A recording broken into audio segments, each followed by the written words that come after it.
Ok, c'est parti.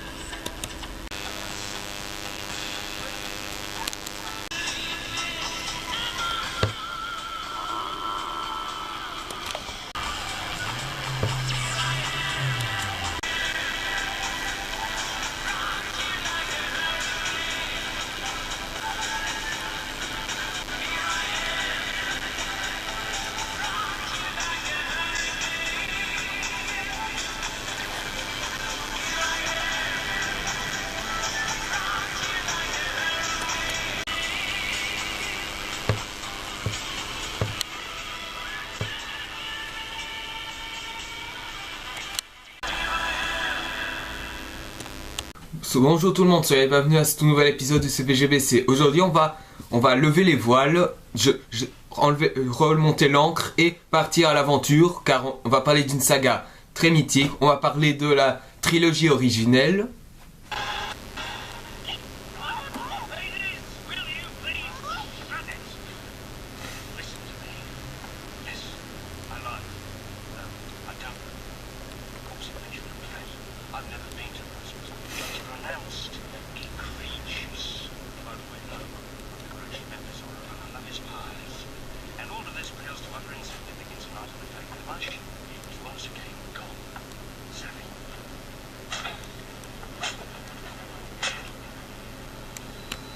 Et du quatrième qui est sorti en 2011, en attendant l'arrivée du cinquième volet en 2015.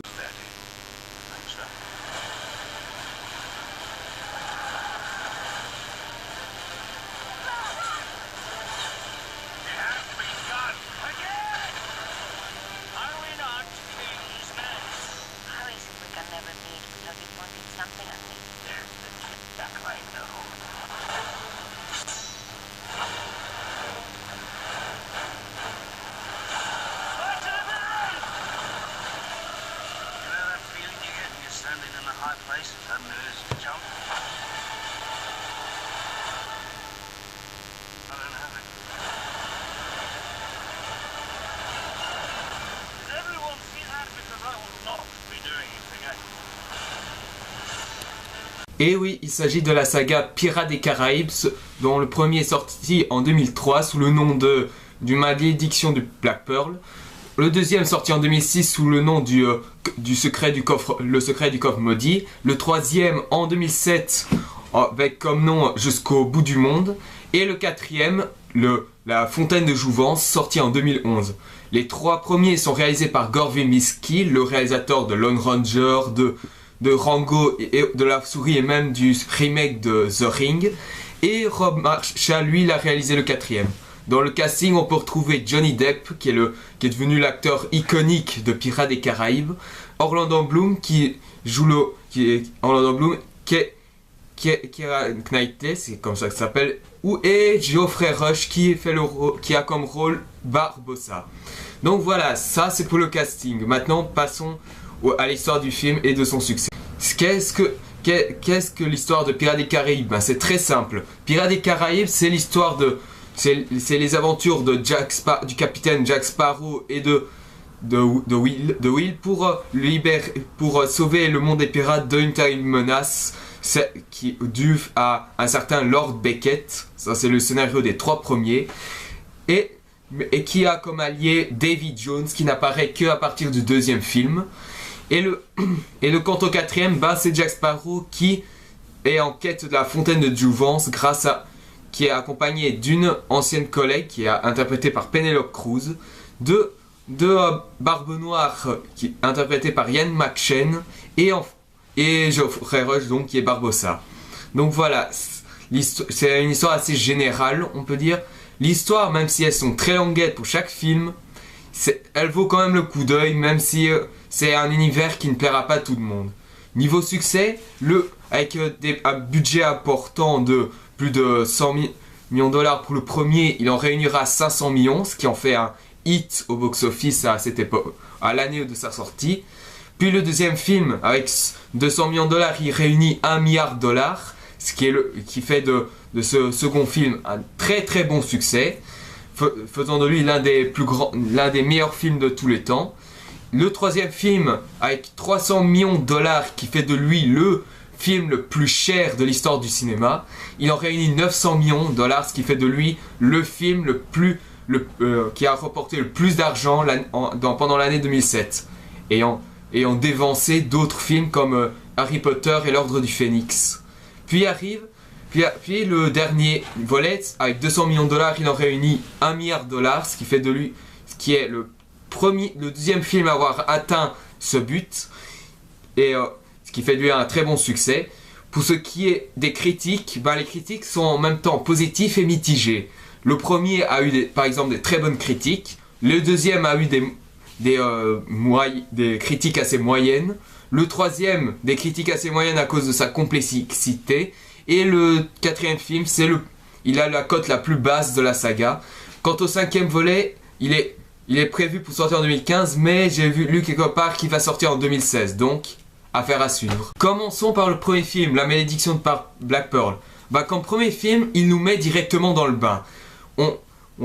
Ici, ça parle de la malédiction d'un navire, le Black Pearl, qui est dirigé par le capitaine Barbossa, qui, lorsque la nuit arrive, ils montrent leur vrai visage des morts vivants, et que le seul moyen pour briser la malédiction, c'est que tous les pièces du trésor rejoignent le trésor où il se trouve, permettant ainsi de donner à l'équipage du Black Pearl leur mortalité. Parce que malgré ça, leur malédiction, c'est qu'ils vivent pour toujours, c'est-à-dire qu'ils sont immortels, et que le seul moyen pour pouvoir se débarrasser d'eux, c'est qu'on remet les dernières pièces à l'endroit où ils devaient être. C'est assez complexe, je sais, mais vu comment est l'histoire, c'est très bien. Même si je me souviens d'avoir vu le premier film étant assez jeune, j'avais bien sûr 9 ans quand j'ai découvert le premier film. Ce film au départ m'avait beaucoup flippé, surtout pour les morts vivants. Mais sinon, j'ai bien pris mon pied devant ce film. Ce film quand même dure plus de 2 heures, ce qui est quand même énorme pour un soi-disant film pour enfants. Et déjà qu'il y a beaucoup de sang dans cette saga, ce qui signifie que pour enfants, on en repassera.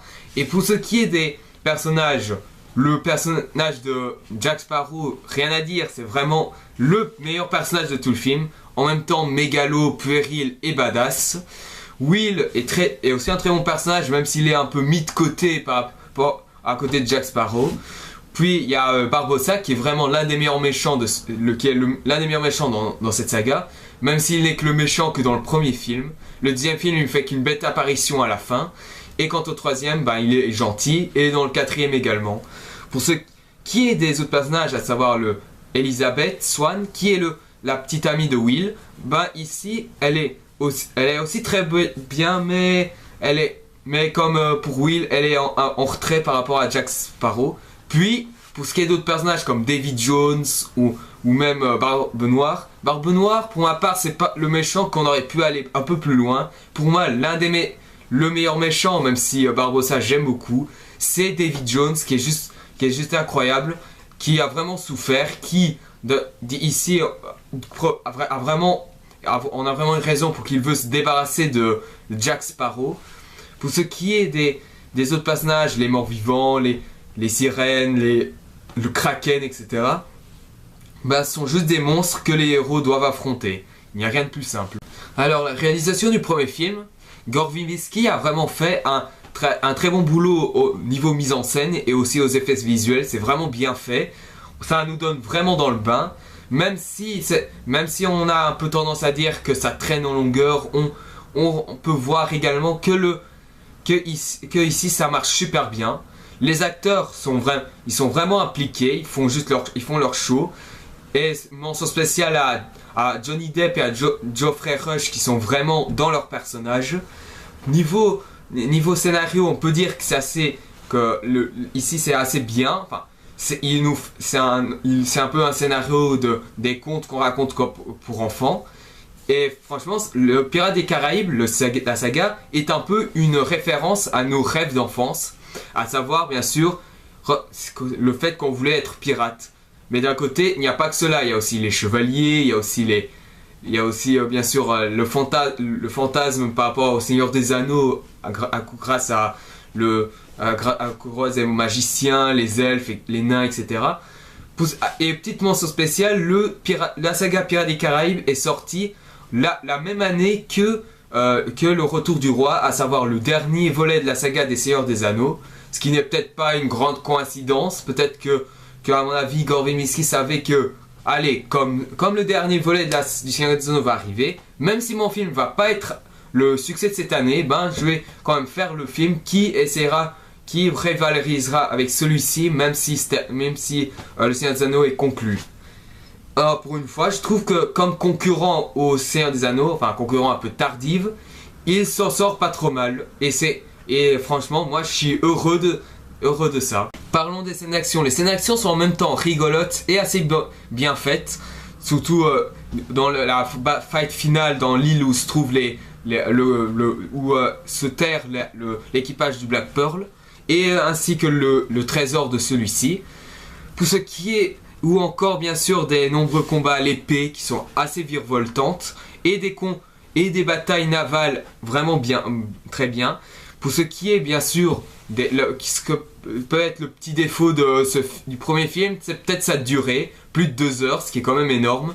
À mon avis, c'est plus pour essayer de rendre attachant les personnages. Pour Jack Sparrow, il réussit, même s'il fait plus de gags que de moments où on essaie de s'intéresser à lui.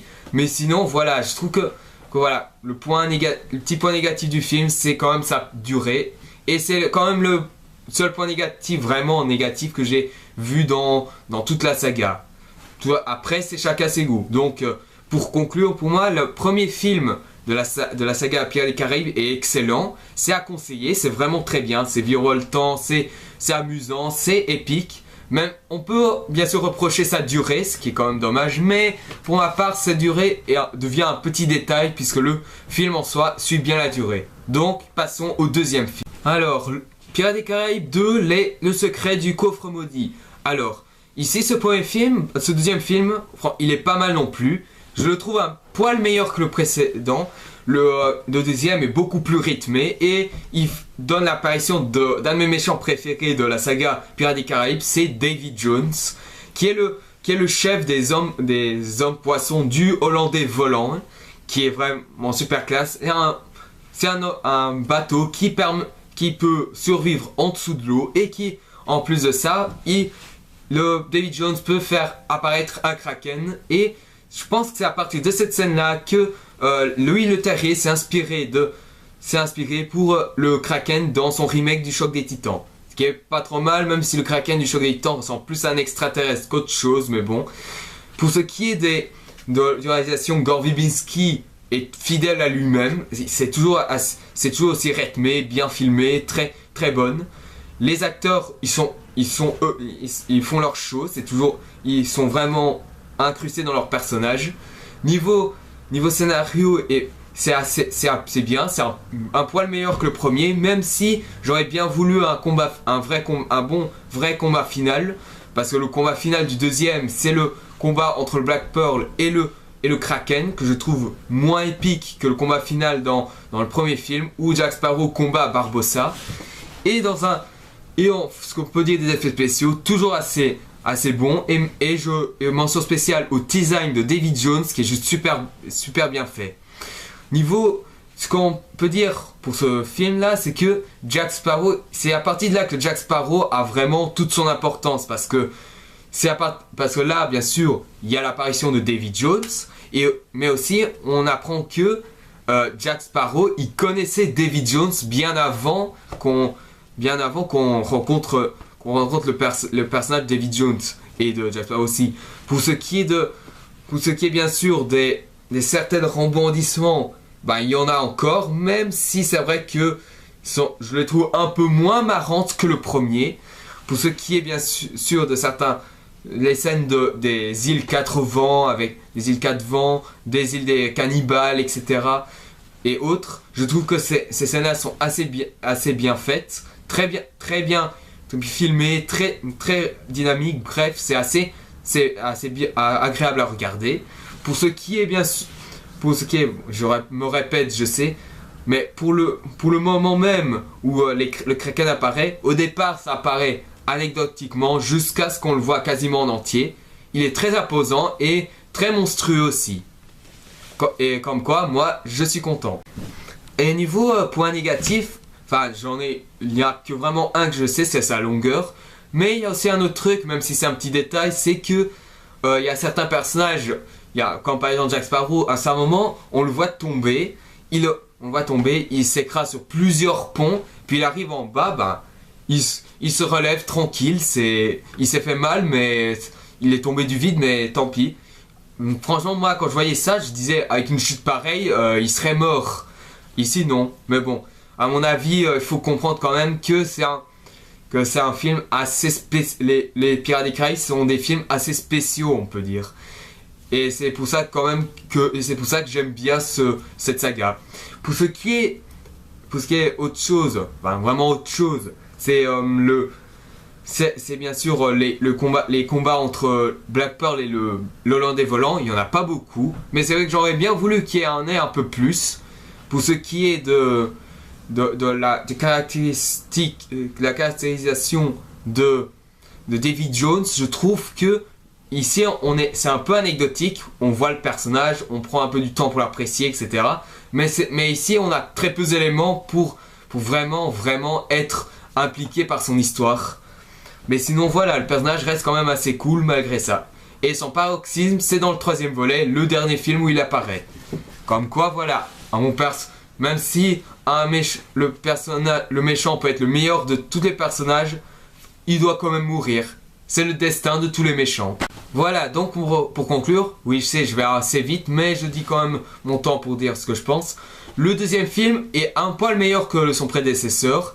Il est beaucoup plus rythmé, les scènes d'action toujours assez virevoltées, la réalisation toujours assez bonne, les effets spéciaux aussi, les acteurs sont impliqués, c'est vraiment très bien. Là, les petits défauts que j'ai, c'est peut-être sa longueur et aussi les petits passages un poil exagérés, mais sinon ça ne empêche pas le film d'être amusant à regarder. Voilà, pour moi le deuxième, très bon, un poil meilleur que le premier. Passons maintenant au 3e volet qui est pour moi mon préféré. Donc le 3e volet, Jusqu'au bout du monde, ou en anglais Dead Man's Chest. Alors pour le premier volet c'est Curse of the Black Pearl et le deuxième c'est... Ah non, désolé, je me suis trompé. En fait, le deuxième c'est Dead Man's Chest et le troisième en anglais, c'est pour moi le préféré, At World's End. Voilà. Pour ce qui est du 3e volet, ici c'est le plus cher de toute la saga, 300 millions de dollars. Et aussi le plus cher de toute l'histoire du cinéma. Ici, franchement, comment pouvez-vous croire un film Pirates des Caraïbes avec 300 millions de dollars et étant le plus cher, vraiment le plus cher de toute l'histoire du cinéma. Franchement, faut le faire. Et quand même, il est le plus grand succès de l'année 2007 en plus. Et il a dévancé Spider-Man 3, il a défoncé Harry Potter 5. Bref, beaucoup de films qui ont eu une très bonne cote cette année-là. Pour ce qui est de Pirates des Caraïbes, moi, 3, je l'aime beaucoup. C'est l'un de mes préférés. C'est mon préféré de la saga. Et l'un de mes films préférés aussi. Pour ce qui est voilà, du pourquoi c'est mon préféré, déjà, l'histoire, même si elle est très complexe, est vraiment intéressante. On va un peu plus loin sur l'univers de Pirates des Caraïbes. On va à Singapour, on va dans les fins fonds de l'océan, ça veut dire l'antre de David Jones, c'est un peu le contraire de la vie sur notre planète, quoi. Je veux dire, ici, là où se trouve David Jones, c'est la mort. En haut, c'est le bas c'est le haut. Bref, c'est le contraire de notre réalité, si vous voulez. Et pour ce qui est des personnages, il n'y a pas grand changement, c'est toujours les mêmes. Pour ce qui est bien sûr de Lord Beckett, parce que je l'ai laissé en suspens, il est assez anecdotique. Je trouve que, même s'il est très bien, contrairement à Barbossa et à David Jones, c'est un personnage qui, comme certains gentils comme Will Turner et Elizabeth Swann, sont en retrait. On peut évidemment noter l'apparition de Chow Yun-fat, qui est celui qui fait le rôle d'un des chefs pirates, qui est le grand chef de Singapour. Pour ce qui est d'autres choses, par exemple les combats d'épée qui sont encore plus virevoltantes. Et les scènes d'action toujours assez extraordinaires. La plus grande scène d'action de tout le film étant celui du Maelstrom. Maelstrom, oui. C'est la grande tempête. Et là, on apprend un peu plus sur un autre personnage, Calypso, qui était apparemment l'ancienne petite copine de Davy Jones. Ce qui est fait peut-être pourquoi il est devenu un espèce d'homme poulpe. Pour ce qui est autre chose, les effets spéciaux sont de ce qu'il y a de plus meilleur. Les effets spéciaux sont vraiment extraordinaires. Et autre chose, la réalisation est encore plus bonne et maintenant un peu plus noire, beaucoup plus sombre. Ce qui est quand même assez étrange vu que le Pirates des Caraïbes, même si il y avait des moments un peu sombres, c'était un peu aseptisé, c'était du genre plus pour un côté enfant. Ben ici c'est beaucoup plus sombre, c'est beaucoup plus adulte. Même si c'est vrai que le scénario, bon, il a une certaine complexité et qu'il traîne un peu en longueur, c'est vrai. Je pense que c'est celui qui dure 3 heures, qui fait de lui l'un des films qui dure le plus longtemps dans la saga. Mais sinon, voilà, je trouve que malgré ça, c'est quand même assez bien. Et ici, Jack Sparrow montre très bien qu'il est encore plus mégalo que dans les 2 précédents films. Je veux dire, il y a un moment, il est dans le navire de Lord Beckett. Bien sûr, il a été pris prisonnier. Il arrive à s'échapper grâce au Black Pearl, qui est venu lui porter secours en attaquant le bateau. C'est vrai que en voyant comme ça, on aurait pu dire que c'est stupide qu'ils fassent ça juste pour sauver leur ami. Il resterait de le tuer. Mais en soi, c'est un peu c'est plus une diversion que vraiment une attaque, je veux dire. Et quand on voit qu'à un moment, il y a une scène qui m'a bien fait rire où il y a Lord Beckett, il voit Jack Sparrow utiliser un canon braqué sur lui. Lord Beckett dit « Mais vous avez perdu la tête !» Et Jack Sparrow il dit « Évidemment, c'est pour ça que je vais faire ça !» Et il allume la mèche et boum. Franchement, ça c'est excellent. Et après, Jack Sparrow il retourne au Black Pearl et voilà. Pour ce qui est... Et aussi, franchement, j'ai bien aimé le fait du comment il faut tuer Davy Jones et où le contrôler. En fait, il faut prendre possession de son cœur externe, vu qu'apparemment son cœur, il est à l'extérieur du corps. Et autre chose, moi, franchement, j'ai bien aimé l'idée où il fallait le tuer pour contrôler le lordé volant, qui est très imposant. Et la mort de Davy Jones, même si je le trouve excellente, il n'est malheureusement pour moi pas aussi meilleur que celui de Barbossa, malheureusement. Pour moi, la mort de Barbossa est la meilleure de toute la saga. Même si c'est vrai que quand on voit la fin du deuxième, on sait que Barbossa, il était encore en vie. Franchement, heureusement qu'ils n'ont pas fait la même bêtise que pour la colère des Titans, parce que dans le deuxième, à la fin, on voit Barbossa en vie. Dans le troisième, heureusement, ils n'ont pas fait le genre, voilà, il va mourir au tout début du film.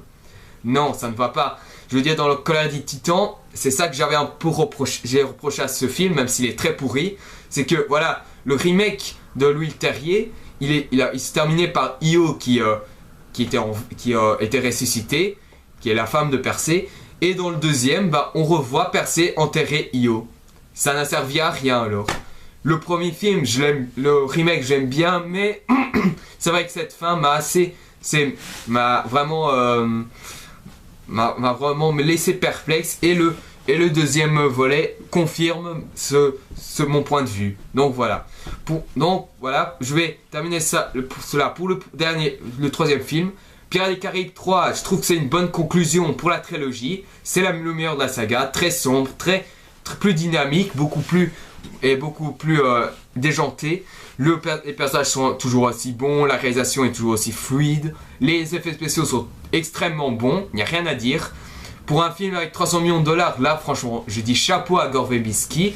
Pour ce qui est de l'histoire, c'est le meilleur de toute la saga, même si on peut reprocher sa complexité, quelques moments un peu exagérés et sa durée, plus de 3 heures, ce qui est quand même qui fait de lui le plus long de toute la saga. Mais sinon, pour moi, voilà, c'est mon meilleur de la trilogie. Et maintenant, passons au petit dernier, le 4e, qui est considéré comme le moins bon de toute la saga. Alors, le 4e film, ici, quand j'attendais beaucoup de ce film.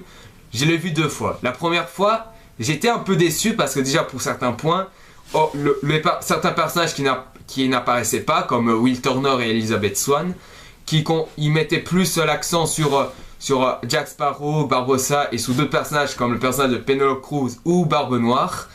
Et aussi l'ajout de la fontaine du Jouvence que je trouve que c'est un élément qui a maintes fois beaucoup été utilisé. Il a été utilisé dans le film, pas vraiment un film, mais dans la mode histoire de Age of Empires 3. C'est la base de toute la campagne d'Age of Empires 3, c'est la fontaine de Jouvence.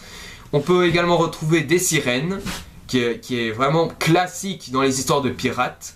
Les zombies, alors les zombies, je ne sais pas vraiment comment ils ont fait pour le design, mais pour moi un zombie c'est un peu comme ceux du premier film, c'est des espèces de squelettes qui restent des morceaux de chair sur eux et qui ne pensent qu'une chose, c'est de buter ce qu'ils trouvent devant eux. Et ils ne peuvent pas s'attaquer entre eux, ce qui est quand même assez bien aussi. Mais bon, voilà. Mais après avoir vu un deuxième visionnage, au final, je trouve que malgré ça, ça reste quand même assez bon, enfin assez fandard, on peut dire. Seulement, le petit problème, c'est pour moi, au final, le 4e volet, on aurait pu s'en passer, je veux dire. Parce que le 3e film, il avait au moins une bonne conclusion, je veux dire. La saga aurait pu se terminer ici, se terminer la tête haute. Seulement voilà, les producteurs, bien sûr. Comme ils n'ont pas beaucoup d'imagination et que bien sûr ils n'ont rien d'autre à foutre que de gagner l'argent, ils ne pensent qu'à sortir les vieilles recettes. Et c'est ce qui s'est arrivé pour American Pie, c'est ce qui est arrivé pour Halloween, c'est ce qui est arrivé pour Freddy Krueger. C'est quelque chose qui n'est pas une nouveauté, quoi. Voilà, mais bon, pour moi le 4e, je vais y aller un peu plus dedans pour ressortir les qualités et les défauts qu'il y a. Déjà bien sûr, le plus, c'est que bien sûr, on a les sirènes. On est tous d'accord, les sirènes sont des créatures mi-femmes, mi-poissons qui attirent les personnes mâles dans l'eau pour les buter. Ou pour les noyer, c'est les deux, elles font soit ces 2 trucs là. Et ce qui m'a un peu choqué, c'est que quand elles sont dans l'eau, elles ont des dents de vampire ou alors des dents de serpent, enfin c'est presque ça. Et ici, franchement, ils ont fait une erreur, mais vraiment une erreur, que c'est vraiment, mais on voit très bien que ça s'inspire de la saga Twilight. Ils ont voulu faire une histoire d'amour entre un homme et une sirène, sachant quand même que les sirènes, que pour moi le seul véritable histoire d'amour que je peux accepter, c'est dans La Petite Sirène de Disney. À part ça, ça ne va pas. Mais bon, voyons quand même le beau côté des choses. Cette histoire d'amour est extrêmement bâclée, ce qui fait que c'est pas le centre du film. Donc voilà, l'histoire d'amour est à chier, mais comme c'est bâclé, ben c'est pas le truc qu'on s'intéresse du moins. Nous, ce qu'on attend, c'est des batailles navales, des combats à l'épée. Revenons aux batailles navales parce qu'il y en a. Parce qu'elles sont presque inexistantes dans tout le film. Franchement, c'est ça qui m'a dérangé la première fois que j'ai vu le film. Pour ce qui est des personnages, ben, ça fait un grand plaisir de retrouver Jack Sparrow et Barbossa. Pour le personnage de Barbe Noire et celui et le personnage de Penelope Cruz, ben, on a du mal à s'y attacher, même si, malgré la volonté des acteurs. Pour ce qui est des effets spéciaux de la réalisation, rien à dire. On voit que Rob Marshall, il est resté fidèle au travail de Gore Verbinski dans les précédents films. Et aussi, on peut noter que les effets spéciaux sont de très bonne qualité, que ce soit la pyrotechnie, le design des sirènes, les zombies, bon, on n'y croit pas du tout, mais le design, ça peut passer. Voilà, les effets spéciaux sont toujours assez bons. La fontaine de Jouvence est vraiment bien faite. On a cru aussi un autre genre de personnage, à savoir les Espagnols, qui étaient inexistants dans toute la saga Pirates des Caraïbes. Ben ici, j'ai bien aimé le fait que, au final, en fait, les Espagnols, c'était des gros salauds. Tout ce qu'ils voulaient, c'était détruire la fontaine de Jouvence pour que ça n'appartienne à personne. Ça, je trouvais que c'était bien. je trouvais que bon, c'est un peu salaud de leur part, mais d'un autre côté, voyons quand même le pouvoir de la fontaine Jouvence, ça veut dire donner la vie éternelle. Ça m'étonne pas pourquoi il veut la détruire. Donc en fait, ce que veut Barbe Noire, lui, il veut avoir la vie éternelle, mais seulement voilà, il ne peut boire que dans une seule coupe, parce qu'il y a deux coupes pour la fontaine Jouvence. Et parce que si l'un peut donner la vie éternelle, l'autre peut condamner la personne à mourir. Et c'est ça le hic. Ça veut dire qu'en gros, pour que l'un ait la vie éternelle, faut que l'autre se sacrifie. La mort de Barbe Noire, franchement, je le dis direct, c'est prévisible. Il meurt. Il meurt en buvant l'eau de la fontaine. Mais à mon avis, il a fait ça, c'était pour sauver sa fille. Peut-être parce que la vie de Barbe Noire était maudite, hein, sait-on jamais. Mais sinon, pour moi, ce film, même si il est pas mauvais, on aurait pu s'en passer, parce que c'est idem pour le 5e volet. Même si je l'attends, je ne pense pas qu'il va réussir à être une très bonne suite par rapport aux autres. Le 4e, c'est pas un mauvais film, c'est juste pas une bonne suite. Pour moi, le 4e aurait pu s'en passer. Idem pour Pirates des Caraïbes 5, je ne vois pas trop pourquoi vouloir essayer de faire un 5e volet. Mais bon, attendons 2016, hein, peut-être que ça va être une bonne surprise. Mais bon, maintenant, revenons à la conclusion et je dirai un petit mot après ça. Donc, je vais conclure toute la saga. Pour la conclusion de la 4e, c'est très simple. C'est le moins bon de toute la saga. Malgré les qualités comme la réalisation, les effets spéciaux, les acteurs.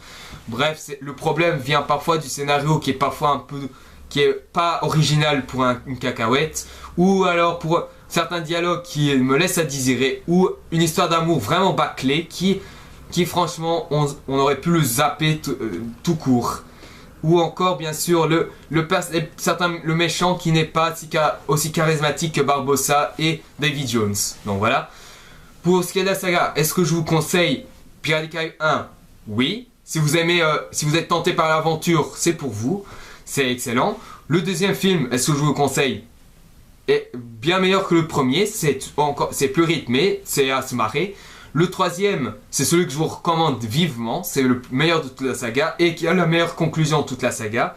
Et le quatrième, vous pouvez le regarder, mais si vous êtes fan de la trilogie originelle, mais prenez un peu de recul parce que le quatrième, on aurait pu s'en passer.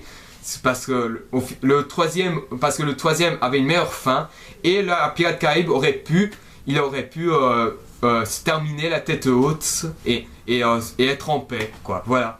Mais bon, c'est quand même une saga que je vous recommande d'aller voir, de découvrir. Si vous n'êtes pas trop fan des histoires de pirates, ou alors si vous trouvez que les trucs complètement exagérés, les gags sont trop puérils, etc., ça ne sert à rien d'aller les voir. Si vous allez voir pour ça, ça sert à rien d'aller les voir. Mais bon, avant de conclure, je vais quand même vous dire un petit truc.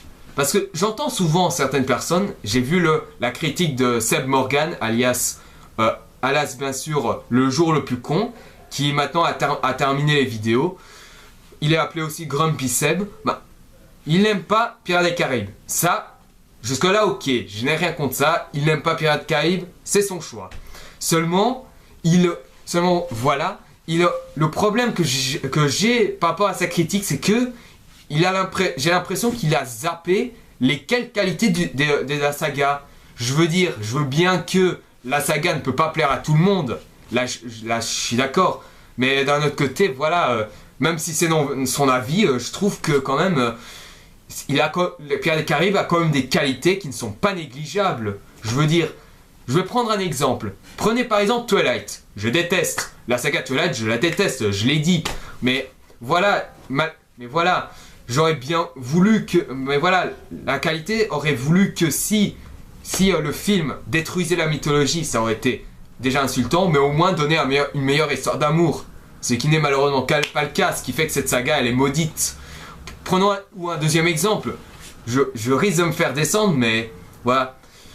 Je déteste mon petit poney Friendship is Magic. Voilà, c'est dit, je déteste mon petit poney, voilà, je l'ai dit. Mais voilà, même si j'aime pas mon petit poney Friendship is Magic, je sais très bien que cette série a des qualités qui ne sont pas négligeables. Je veux dire, l'animation, elle est très bonne, le design des personnages est très bien fait, ils sont assez bien faits. C'est une animation coup de poing, c'est un peu comme les Super Nana, il y a plusieurs années en arrière. Il y a certains gars qui sont assez marrantes, même si ça casse un peu le quatrième mur. Je sais pas si c'est vraiment le but de la série, mais bon. Il y a aussi quelques messages qui passent plus ou moins bien. Après, on y croit, on n'y croit pas, mais il y en a quelques-unes qui passent plus ou moins bien. Ou encore, les méchants, même s'ils sont clichés, je suis désolé, mais les grands méchants de mon petit poney, Friendship is Magic, ils ne pensent qu'à une chose, c'est soit de créer la Discord dans Ponyland, ou soit le conquérir, soit la détruire. Que ça, c'est cliché, mais on le retrouve dans tous les méchants. Donc voilà, mais voilà, mais là vous allez me dire, mais si tu sais que mon petit poney Friendship is Magic a toutes ses qualités, alors pourquoi tu le détestes alors? En fait très simple, c'est juste que l'univers il ne m'a pas donné envie malheureusement. J'ai regardé quelques épisodes comme ça, mais il ne m'a pas vraiment donné envie d'aller un peu plus loin. Voilà.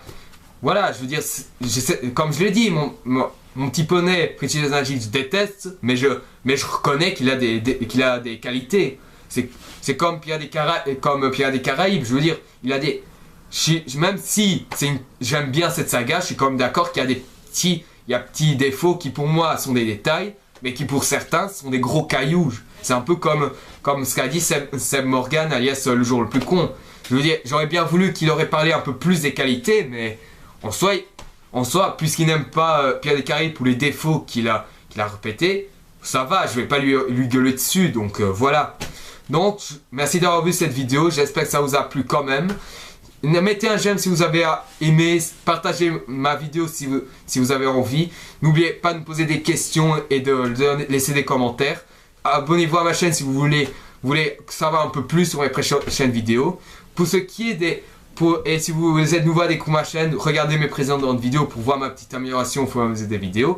Donc voilà, merci. Donc voilà, pour la prochaine vidéo, ce sera une petite surprise. Il y aura peut-être un petit lien avec mon petit poney, mais ce n'est pas confirmé. Donc je vous laisse la surprise. Je laisserai peut-être une espèce de petite scène pour introduire cette critique, sait-on jamais. Et voilà, moi je vous donne rendez-vous pour la prochaine critique qui sera cette vidéo surprise qui aura un lien avec mon petit poney. Je laisserai une vidéo pour la prochaine fois pour introduire et je vous dis à la prochaine.